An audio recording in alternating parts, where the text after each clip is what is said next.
पर हालिया झड़पों के बाद लद्दाख से लगी सीमा पर सैनिकों की तैनाती को बढ़ा दिया है।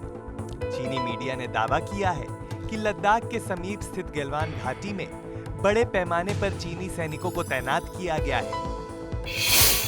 चीन ने कहां-कहां तैनात की सेना? गलवान घाटी, पैंगोंग लेक,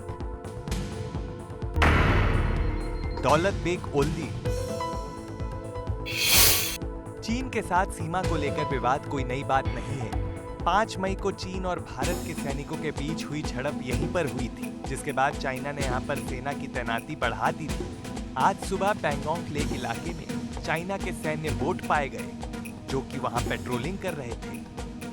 दौलत बेग ओल्डी के करीब चाइना के हेलीकॉप्टर पाए गए थे, जिसके बाद भारतीय सेना ने अपने सुखोई विमान उड़ाकर चाइना को करारा जवाब दिया था। इसका मुख्य कारण है अक्साई चीन का एरिया, जो चीन के कब्जे में है और भारत उसे अपना हिस्सा बताता है। लेकिन पिछले कुछ दिनों में चीन ने अक्साई चीन के अलावा कई और इलाकों में अपनी पेट्रोलिंग बढ़ा दी है।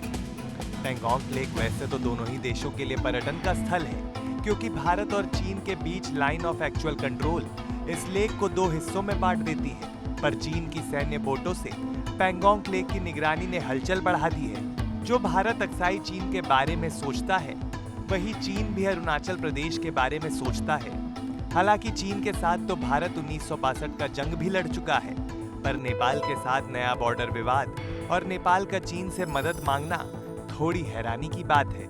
उत्तराखंड और नेपाल की सीमा पर स्थित लिपुलेख पास, कालापानी गांव और लिम्पियाधुरा को नेपाल अपना हिस्सा बताता है। नेपाल के प्रधानमंत्री केपी ओली ने मंगलवार को कहा कि कालापानी, लिपुलेख और लिम्पियाधुरा नेपाल भारत चीन के ट्राई जंक्शन पर हैं और इन्हें नेपाल के नक्शे में किसी भी कीमत पर शामिल किया जाएगा। बता दें कि 8 मई को भारत ने लिपुलेख में कैलाश मानसरोवर रोड लिंक का उद्घाटन किया था, जिसे लेकर नेपाल ने ऐतराज जताया था। जरा आप मैप के जरिए आपको बताते हैं नेपाल के साथ क्या है बॉर्डर विवाद। नेपाल का यह मानना है कि कालापानी नदी के स्रोत से लेकर काली नदी में उसके मिलने तक का सारा इलाका, सारी घाटी नेपाल के अंदर आती है, जिसमें लिपुलेख पास भी है और लिम्पियाधुरा भी है। पर भारत का यह मानना है कि ऐसी कोई सीमा पर सहमति नहीं जताई गई थी।